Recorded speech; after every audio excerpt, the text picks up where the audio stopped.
Comment François Fillon, le candidat de la droite, prépare sa campagne, la campagne présidentielle et la campagne des législatives? Il y a de nombreux sujets qui fâchent et qui font polémique actuellement. C'est avec Jean-François Lamour, le député de Paris, qu'on en parle ce matin.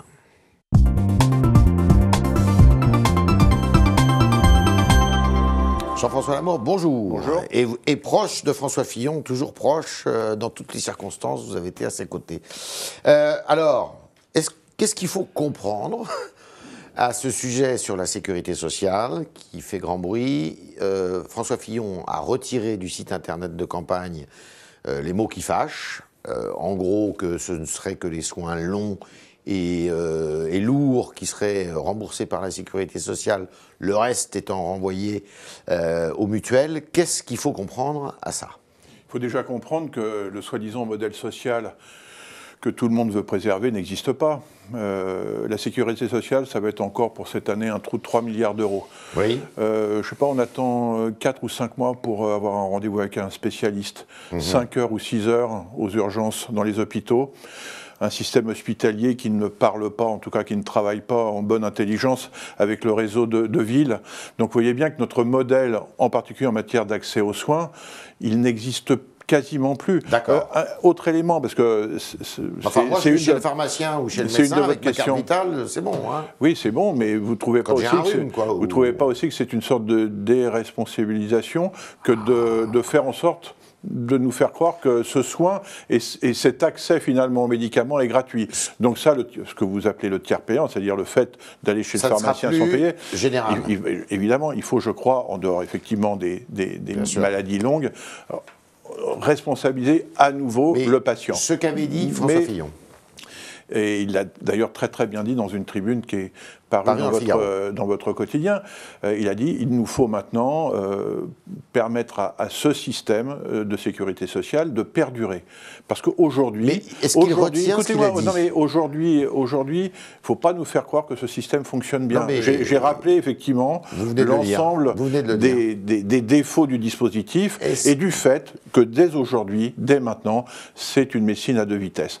Donc évidemment, les remboursements seront maintenus. Mais ils seront maintenus par un couple, d'ailleurs il le dit parfaitement bien dans sa tribune, entre la sécurité sociale, ce socle qui fait finalement la spécificité de notre modèle français, mais aussi les complémentaires, c'est-à-dire les mutuelles. Tout le monde a une complémentaire aujourd'hui.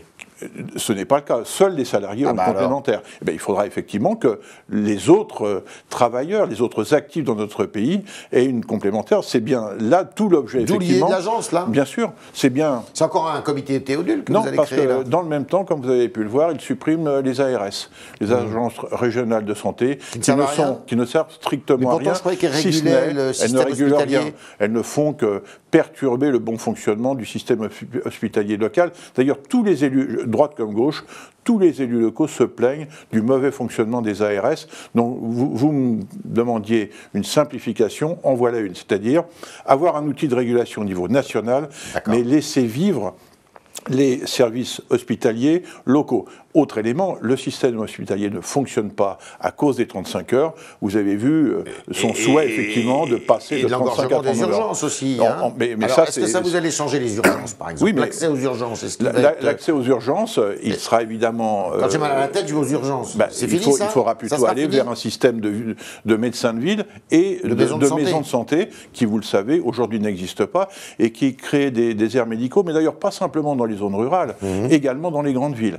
Donc la priorité de François Fillon, c'est de mettre en place ces maisons de santé avec un accès qui sera complémentaire des urgences, celles où le pronostic vital sera engagé. Parce que les spécialistes disent, là où on perd beaucoup d'argent, c'est dans le parcours de soins. Oui, bien sûr, parce que donc finalement, ça n'a rien réglé. Donc là, vous travaillez là, sur le sujet on a déjà travaillé. Le projet on dit que c'est un cabinet d'audit qui vous a donné ces idées-là. Absolument pas, ce sont des spécialistes qui ont travaillé. McKinsey, Dominique Stoppa-Lyonnais, pour ne citer qu'elle, qui est la suppléante de François Fillon dans la 2e circonscription, a beaucoup travaillé avec Bernard Debré, avec les syndicats de médecins, médecins, avec les patients eux-mêmes. Donc il n'y a pas de reculade. Il y a beaucoup de pédagogie, il y a peut-être il y a beaucoup de pédagogie, il y a une explication différente, mais il n'y a pas de reculade. Il n'y a pas de reculade. François Fillon a un projet qui est très cohérent. J'aurais craché. François Fillon a un projet qui est très cohérent. Ce n'est pas une reculade, c'est une explication plus approfondie, et c'est normal finalement. Et je vais vous dire, c'est même plutôt sain qu'elle ait eu lieu aujourd'hui plutôt qu'un mois avant l'échéance présidentielle. Pour vous, c'est quand même capital. Hein. Mais bien sûr, mais ça nous permet effectivement d'expliquer qu'on ne remet pas en question l'accès aux soins et le remboursement, mais on travaille à une autre forme de remboursement. La privatisation, c'est un mot... Mais c'est un mot qui n'a aucun sens. D'ailleurs, aujourd'hui, la gauche qui nous crie, qui nous critique ici ou là, a laissé faire les mutuelles. D'ailleurs, en dépit du bon sens, faire en sorte effectivement que certains aient accès à une complémentaire et pas d'autres, c'est un peu, je crois, la marque de fabrique de la gauche, qui est très souvent dans la critique, mais jamais dans l'opérationnel. Vous êtes donc d'accord avec cette phrase, on peut réformer sans abîmer et on peut moderniser sans détruire? Oui, mais en faisant des économies. Vous savez qui c'est? Non, mais vous allez me dire. Bernard Cazeneuve. Oui, hier à l'Assemblée nationale. Bon, alors donc il a bien appris Bernard Cazeneuve. Mais pourtant, voilà. oui, on va voir s'il est capable de faire. Sauf que lui, il visait François Fillon. Écoutez, en 5 mois, on verra ce qu'il est capable de faire Sur les fonctionnaires, au sein d'un gouvernement qui est, on le voit bien, en totale déliquescence. Vous ne redoutez pas que sur les 500 000 postes de fonctionnaires, il y ait aussi une polémique qui ça nécessitera évidemment beaucoup d'explications, mais elle est normale, cette polémique. Ce que craignent les Français, c'est qu'ils n'aient plus accès à un service public de qualité. Mais aujourd'hui, vous pensez vraiment que, malgré l'augmentation très sensible du nombre de fonctionnaires, en particulier dans les collectivités territoriales, l'accès au service public s'est amélioré. Je pense en particulier au niveau de l'éducation nationale, à Paris également. Combien de fonctionnaires en plus à Paris? Oh, bah, écoutez, ils sont maintenant 13 000, oui, ils sont maintenant 50 000. On ne peut pas dire qu'en matière de propreté, en matière d'entretien de la voie publique, en matière d'accès aux crèches, par exemple, ce se soit amélioré. Je vois dans le 15e arrondissement, dont je suis un des 2 députés avec Philippe Goujon, qui en est le mien, on a 5000 demandes de crèches qui ne sont pas satisfaites. 5000. Comment voulez-vous aujourd'hui nous expliquer que c'est parce qu'il y aura moins de fonctionnaires qu'on réglera le problème? C'est bien un dispositif différent, avec effectivement des fonctionnaires qui travailleront plus par définition, puisque ça c'est un des principes que François Fillon a établi, et avec des contrats avec des contrats de fonction publique ou avec des contrats ça peut être variable, ça dépend effectivement du besoin que nous avons d'avoir... 500 000, c'est un objectif qui vous paraît atteignable en 5 ans. Vous savez combien c'est? C'est à peine 8% de la fonction publique à la fois d'État et des collectivités, à peine 8%. Vous ne pensez pas qu'en 5 ans, on est en capacité, sur les 3 fonctions publiques, sur les 3 fonctions publiques, je dis bien. Vous ne pensez pas que c'est un objectif atteignable? On voit bien aujourd'hui ceux qui veulent que rien ne change passent leur temps à critiquer le projet de François Fillon. Nous sommes persuadés que ce projet, comme il a dit, il est puissant, il est réformateur en profondeur, mais les objectifs sont atteignables. Et je pense même d'ailleurs que les fonctionnaires qui continueront à faire très bien leur travail seront satisfaits des propositions de profil de carrière que cette diminution du nombre de fonctionnaires et que ces modalités de travail leur permettront d'atteindre. Vous, que je sais proche du terrain, il y a beaucoup de fonctionnaires qui ont voté à la primaire. Oui, écoutez, alors j'en connais. J'ai reçu des mails sur ma boîte mail de l'Assemblée. Effectivement, par exemple, on parlait tout à l'heure de l'éducation nationale, de profs qui nous ont dit qu'effectivement, ils étaient venus voter à la primaire. Effectivement. Il n'y a plus de sociologie type, en fait. Non, parce que je crois qu'avec François Fillon, ils ont vu qu'ils avaient affaire à quelqu'un qui était capable réellement, par le projet et la méthode, de réformer notre pays. Et je crois qu'il parle aussi dans une forme d'intérêt général. Évidemment, chacun va devoir participer à l'effort. Parce qu'il y a beaucoup de corporatisme dans ce pays. Évidemment, mais chacun va... Oui, mais vous voyez bien que tout se délite. Enfin, je veux dire, l'accès au logement, l'accès aux soins, l'accès aux services publics, l'accès à l'emploi, simplement. Quand François Fillon veut rendre les entreprises plus compétitives dans notre pays, c'est pas pour faire joli, c'est simplement que ça crée... On est à 10% de chômage. Bien sûr. Il faut qu'on retrouve finalement ces niveaux qui sont ceux des grands pays européens comme l'Allemagne, qui se situent plus autour de 6-7% qu'autour de 10%. Alors, un autre sujet d'une grande gravité, Bernard Cazeneuve encore hier à l'Assemblée nationale, jamais nous n'accepterons, au nom d'un prétendu réalisme, de nous rallier aujourd'hui avec les responsables du martyre d'Alep. Il veut parler évidemment de Vladimir Poutine et de Bachar al-Assad. Et il vise qui? Il vise François Fillon, parce que dans sa campagne, il a dit que lui n'entendait pas rompre le dialogue avec ces deux intéressés. Comment voulez-vous rompre le dialogue alors que... oui, mais là, ça crée une polémique aussi, oui, encore. Oui, bien sûr, mais elle est assumée par François Fillon. Ouais. Il n'a jamais dit qu'il mettait des claques sur l'épaule de Vladimir Poutine. Il dit simplement que c'est un homme aujourd'hui incontournable, de par la puissance de la Russie, de sa capacité finalement, vous le voyez, à amener un groupe aéronaval à proximité de la Syrie. Bachar el-Assad. Voilà. Mais finalement, il va rester au pouvoir, Bachar. Vous croyez vraiment que Poutine va continuer à soutenir Bachar al-Assad? Poutine, il est sur une logique, effectivement, d'éradiquer le plus possible, et c'est notre objectif également, les djihadistes sous toutes leurs formes. D'ailleurs, il tape beaucoup sur ceux qui voulaient la liberté en 2011. Mais ces rebelles sont financés par qui? Par des groupes terroristes, pour la grande majorité d'entre eux. On retrouve quasiment exactement les mêmes origines, en particulier ceux qui ont financé soit Daesh, soit Al-Qaïda. Il faut arrêter aussi de nous tromper. Il y a la population civile qui, elle, malheureusement, subit évidemment les conséquences de cette radicalisation d'une grande partie des groupes rebelles et qui a amené le martyre d'Alep. Mais encore une fois, François Fillon n'accepte pas ce martyre de cette ville-là. Mais il dit, Poutine, il faut lui parler. Il faut lui parler en étant effectivement solide sur ses convictions. Mais la position qui a été celle de Hollande, qui a dit « je ne parle plus à Poutine », vous avez vu ce que ça a donné? Hollande ne participe plus à aucune décision internationale. Il laisse faire les autres. Vous croyez que c'est vraiment la place de la France? Je pense justement que la France doit revenir dans la discussion internationale, en particulier parce qu'avec l'Allemagne, nous sommes les deux seuls à pouvoir parler d'égal à égal avec des pays comme la Russie ou aussi les États-Unis de Donald Trump. Jean-François Lamour, vous êtes le président de la Commission nationale des investitures à l'intérieur des Républicains. Alors, il y a 577 circonscriptions, il y a des élections législatives. Ça ne va pas changer. Oui, mais pas aux prochaines. Mais pas aux prochaines, Voilà. Sur ces 577, il y a combien de circonscriptions qui posent problème? Alors, qui pose problème, je dirais pas ça. En tout cas, il y en a encore une centaine qui n'ont pas été attribuées. Je parle par exemple aux 20 outre-mer qu'on n'a pas auditionnés, qui vont l'être dans les semaines qui viennent. Les autres, c'est dans quel territoire? Alors les autres, c'est un peu partout répartis en France. Vous avez des cas, je vais vous en citer, la circonscription de Balkany, Frédéric Lefebvre, qui avait été aussi, qui n'avait pas été investi. Vous voulez pas le reconduire, lui? Si, je vous ai dit. Je ne vous dis pas ça, mais vous me demandez celle qui reste à attribuer. Balkany, il a dit qu'il... Non, mais je vous donne quelques exemples de celles qui restent effectivement attribuées. Puis vous avez effectivement le gros du dispositif qui concerne nos accords à venir avec l'UDI, et on s'y colle depuis maintenant quelques jours. Combien vous avez donné de circonscriptions? Je vous donnerai évidemment pas de chiffres, vous en doutez bien, il y a une fourchette. Alors certains disent 45-50, d'autres disent un peu plus. On verra effectivement au bout des pas des négociations d'ailleurs, mais du dialogue que François Fillon a amorcé depuis maintenant quelques jours. On y est, avec normalement plutôt une deadline, c'est-à-dire une fin de la négociation, si possible, aux alentours du 14 janvier, puisque c'est la date de notre Conseil national, et c'est là une grande partie des investitures seront validées par le Conseil national. 14 janvier donc.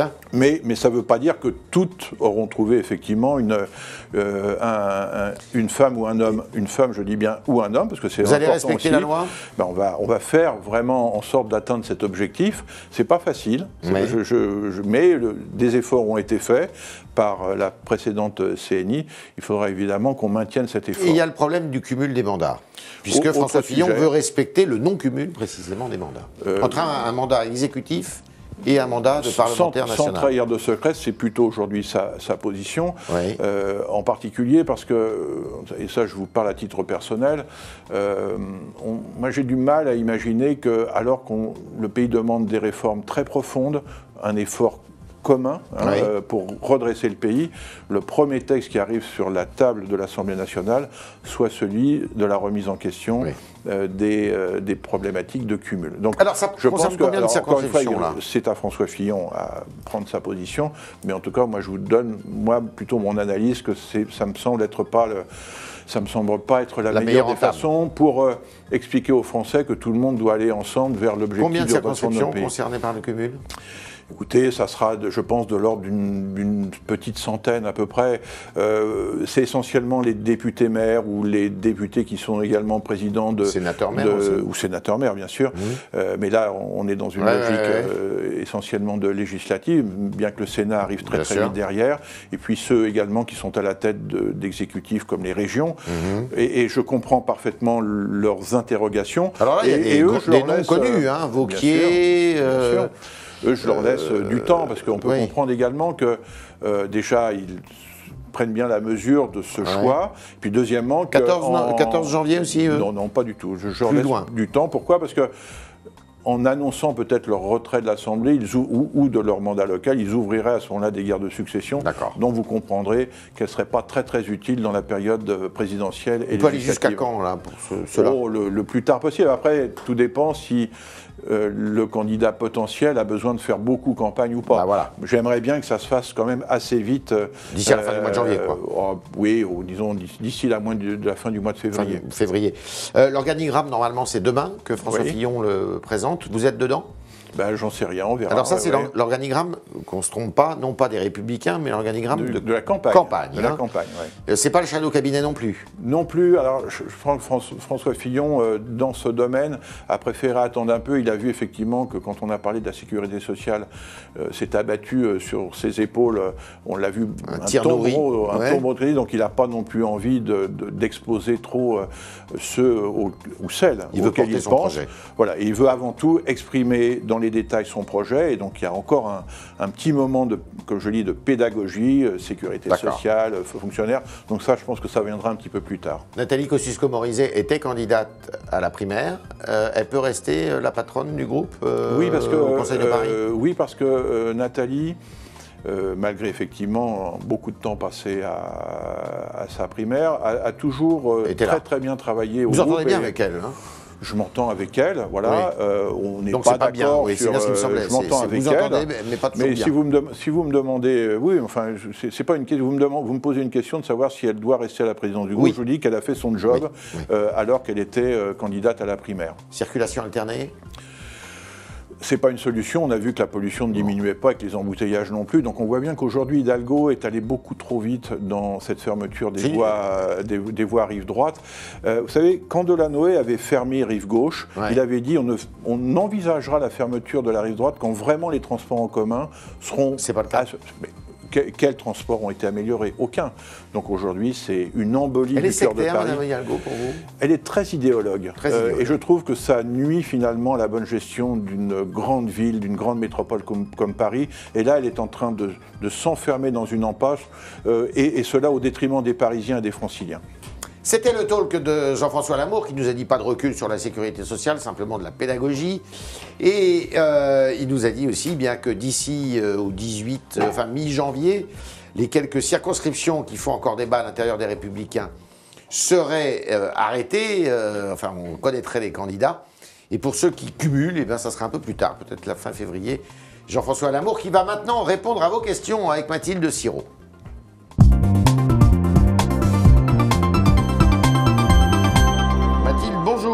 Bonjour Yves, bonjour Jean-François Lamour. Bonjour. Vous êtes élu parisien, on en parlait à l'instant.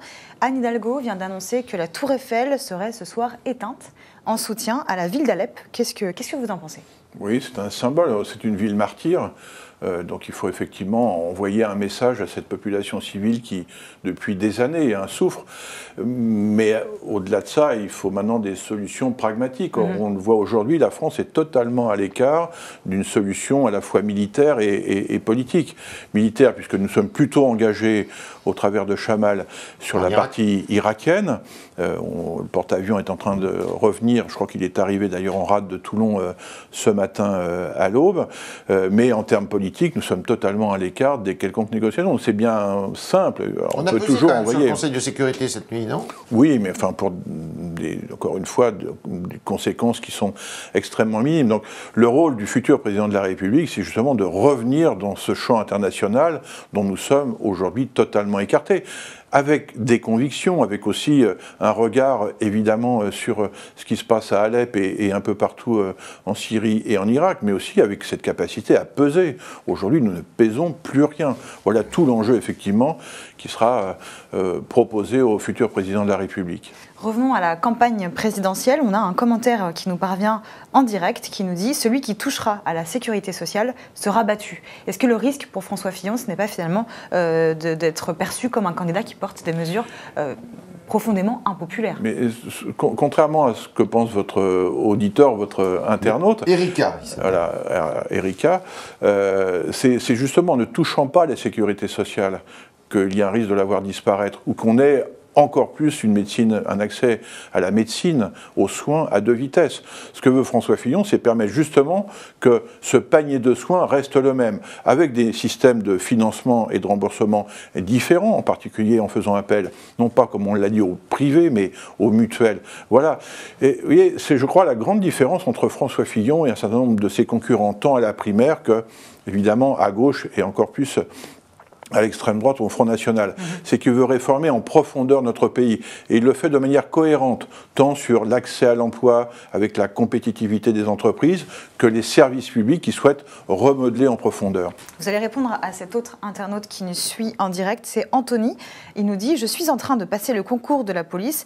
Si vous ne voulez plus de fonctionnaires, si vous supprimez autant de postes, à quoi je vais servir ?» Alors, je réponds, alors, ça sera, je pense, une piste pour Anthony, c'est de lui dire que évidemment, il y aura effectivement une baisse sensible du nombre de fonctionnaires, mais pas dans la police. La police, la justice et l'armée sont les trois. Il y aura certainement, on l'a dit tout à l'heure, pourquoi pas dans l'éducation nationale, pourquoi pas aussi dans la fonction publique territoriale, dans la fonction publique hospitalière, parce que je rappelle qu'ils souhaitent que les fonctionnaires dans les hôpitaux travaillent plus, donc par définition, s'ils travaillent plus, ils rempliront plus de fonctions et de missions qu'aujourd'hui. Donc on a des marges de manœuvre. Encore une fois, on vous a jamais dit. Mais oui, mais bon, c'est un peu non pas le but de la manœuvre de se les mettre à dos, mais c'est de trouver des solutions pour permettre à cette fonction publique de diminuer en taille, mais d'améliorer son efficacité. Ça fera l'objet effectivement d'un travail en amont de la présidentielle avec l'ensemble des secteurs concernés, c'est-à-dire parce que les syndicats, que représentent-ils vraiment dans ce domaine-là, avec les syndicats, mais aussi directement avec celles et ceux qui travaillent dans les secteurs de la fonction publique concernés. Sur un autre domaine, on a ce commentaire qui nous parvient de Marie-Claude, qui nous dit « Pour que les Français acceptent des mesures d'austérité, il faudrait que l'exemple vienne d'en haut. Est-ce que François Fillon, s'il est à l'Élysée, il réduira le train de vie des ministres, des députés, des ambassadeurs ?» Oui, ça, si vraiment c'est la contrepartie, oui, si c'est une répartie. Après, j'attire juste son attention sur le fait, déjà, on a vu notre, qu'on appelle IRFM, diminuer de 10% par l'indemnité de représentative, après je ne sais plus, des fonctions, bref. Bon. En gros, c'est ce qui nous permet d'être députés. Bon, pourquoi pas continuer si vraiment... Bon. Je rappelle juste que notre rôle aussi, c'est d'évaluer les politiques publiques. Donc il nous faut des moyens supplémentaires. Je pense en particulier en matière de contrôle et d'évaluation des politiques. Moi, je veux bien diminuer finalement, pourquoi pas, si c'est nécessaire, nos traitements et ce fameux IRFM, mais à condition effectivement qu'on ait de vrais moyens d'évaluation. Aujourd'hui, les seuls dont nous disposons, c'est ceux de la Cour des comptes qui fait un peu ce qu'elle veut. C'est normal d'ailleurs. C'est elle qui choisit les thèmes. On travaille avec elle. Nous souhaiterions avoir un outil d'évaluation à l'intérieur de l'Assemblée nationale. Donc, sur cette question, diminuer par exemple le nombre de parlementaires, ça François Fillon évidemment y pense. D'ailleurs, il a, souvenez-vous, fait la proposition de l'acter par un référendum à l'automne. 400. Alors après le chiffre, j'en sais rien, c'est à lui de décider, mais ça pourrait être effectivement aux alentours de ce chiffre-là. Donc vous voyez, les efforts seront faits. Il y a aussi, on a parlé tout à l'heure, du non-cumul.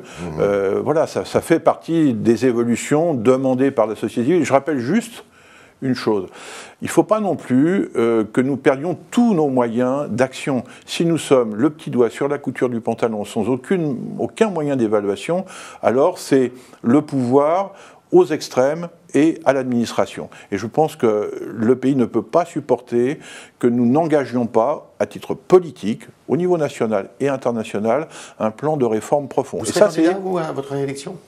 Vous serez candidat à votre réélection ? Législative ? Oui. Ah oui, bien sûr, oui, j'ai fait savoir. Combien de mandat ?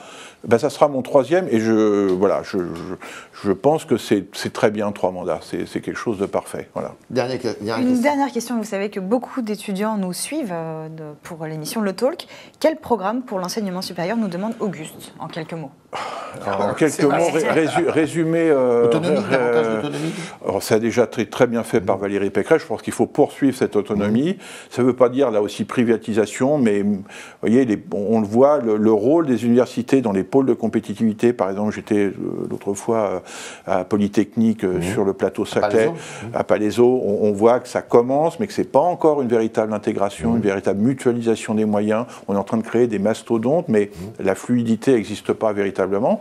Et ensuite, s'il y avait bien un sujet, mais c'est un peu court en quelques secondes, c'est de vraiment avoir des formations professionnalisantes. Ça commence, encore une fois. On voit maintenant, en particulier, des formations d'enseignement supérieur en alternance qui commencent vraiment à fleurir dans les universités. Je crois qu'il faut poursuivre. Mais vous savez, le sujet, c'est pas maintenant, aujourd'hui, cette évolution de la formation, mais c'est le débouché. Et François Fillon, en matière de politique pour la jeunesse et pour les étudiants, c'est l'accès à l'emploi. Donc quand il envoie ce message d'un choc sur la compétitivité de nos entreprises, la baisse des charges profondes, c'est pour, évidemment, baisser le niveau de chômage, éviter que ces jeunes très bien formés, vous le savez très bien, partent à l'étranger, c'est parfait, mais oublient de revenir. Voilà. Et on a besoin d'eux, parce que si on veut redresser notre pays, on a besoin de gens très très bien formés. Voilà l'enjeu effectivement de ce projet de François Fillon. Je crois qu'il a quelques idées sur le baccalauréat aussi, dont il veut faire vraiment un examen d'entrée à l'université, si j'ai bien compris. Mais vous l'avez compris, la finalité, c'est quand même l'accès à l'emploi. C'est indispensable. Bien sûr. C'était les réponses à vos questions, chers internautes, de Jean-François Lamour, député de Paris, qui est au Conseil de Paris aussi, et qui est chargé des investitures pour les prochaines législatives, exercice ô combien important et délicat. Merci Mathilde. Merci. Merci Jean-François Lamour. Merci.